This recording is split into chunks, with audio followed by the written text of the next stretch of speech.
Good day, beautiful soul family, and welcome back to Miracles Beneath the Surface. So this message is in reference to the third temple. By the means of the Holy Spirit, I have spoken about the third temple. In the third temple, the rebuilding, hallelujah. The rebuilding of the third temple is you. You rebuilding yourself with strong materials. You see, nowadays, especially the money, it has no value. And because of the value of the money, it determines of what grade of materials can be purchased to even build products, whether it's a phone or a computer or a house, a car, whatever.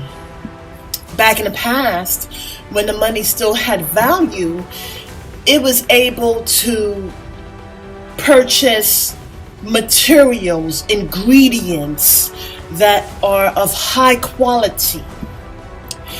The more further we go into the past, it took little amount of money to buy a high quality ingredient or item. Nowadays, it's the opposite. Now,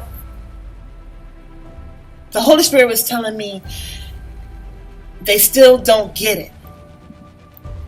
There are those who are building the temple, but they still don't get it. You see, as I also mentioned by the means of the Holy Spirit, that there is fluctuations, meaning when we see anything that is physical, it first started spiritual. So there's the spiritual, then the physical, the spiritual, then the physical, the spiritual, then the physical.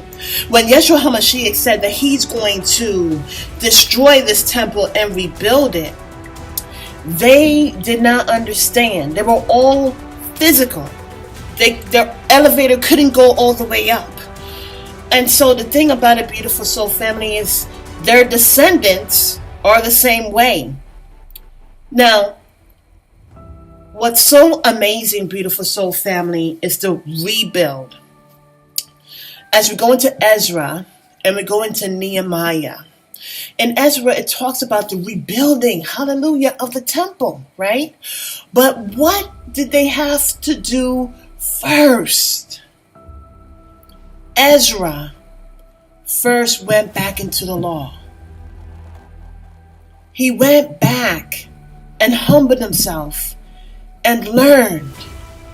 He had to unlearn the things of the world. He had to ingest the truth, okay? And as he did that, then he was moved in the right sincerity with clean hands to rebuild the temple. You see, the thing about it is, before that, they had dirty hands. As a matter of fact, let's go a little further back with David. David wanted to build the temple. Our Heavenly Father saw his heart, but his hands were dirty of bloodshed. And he said that your son Solomon will be the one. You can do the blueprint, but he will be the one to rebuild. Why? Because he was going to be at a time frame where it was peace. His father did all the warring so that there would be a season of peace. Okay?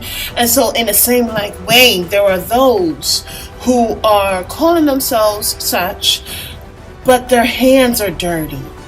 You know, it's the importance. Now look, I don't know a lot of things. It's only by the means of the Holy Spirit that I'm bringing you forth this message. But one thing is true. Just as the Israelites had to sanctify themselves, not just the clothing, not just their hair, but their hearts. And because they didn't sanctify their hearts, because they didn't circumcise their heart, when our Heavenly Father spoke to them, they were afraid. They couldn't handle. So in the same like manner, our hands have to be clean. Our hearts must be circumcised. And if that doesn't come into play, then we cannot do any rebuilding. We have to humble ourselves before our Heavenly Father. Hallelujah. It's so amazing, because when we do not, it doesn't matter what is happening physically. This is the time of spiritual. It's not the time of physical. See, this is why they don't want to accept that Yeshua HaMashiach already came. Okay? Because they're stuck on the physical.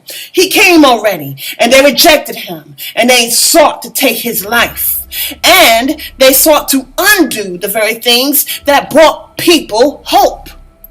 Now, the thing about it, beautiful soul family, is now we're in the bouts of spiritual. In Ephesians, it says we are fighting a spiritual battle. This is not about the blood and flesh and blood. This is spiritual. So the rebuilding is not physical, but of course they're doing it physical. The children of God, we have to understand that the building of the temple is spiritually done. Just as our King and Savior was stated that he's going to tear down this temple and rebuild it, they thought physical, but he was talking spiritual. You see, they were on different wavelengths. It is so amazing. So that we in order to rebuild our temple spiritually, we have to humble ourselves. Everything must be done spiritually. Hallelujah. Okay? And then we build back our boundaries. Building, and this is what's talked about in Nehemiah, building back our boundaries, but spiritually. When we're building back our boundaries, we're not letting other strange doctrines try to manipulate his way and get on in. Please read Ezra and Nehemiah. As we build our temple, we build it. Then we see the value in that, and then the wall is built. In each situation, the different nations that were of strange customs, they showed their true colors, okay? They showed their true colors, and they did everything that they could to prevent that rebuild. Look, beautiful soul family, how come that same thing is not happening now? You see, nations are coming together to rebuild the temple. That means it's not of God, because the world does not greet or appreciate things of the Most High Yah. Okay? Already we're seeing the truth about them, even before all of this stuff is taking place. Okay, now the next thing is that our Heavenly Father was, by the means of the Holy Spirit, was showing me this, that as the nations, in the very beginning, the nations were working together to come against the Israelites, the Hebrews, the children of the Most High Yah.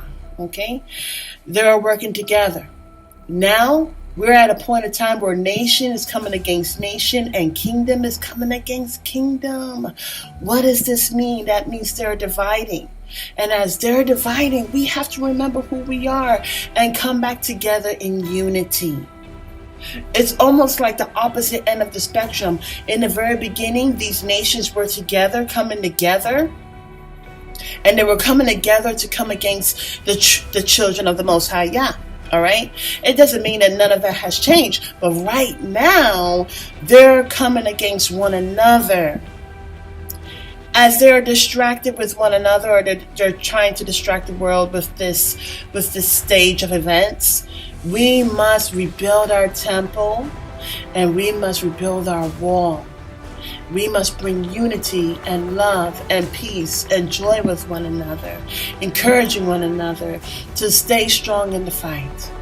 Until the next message, have a beautiful and wonderful day. God bless.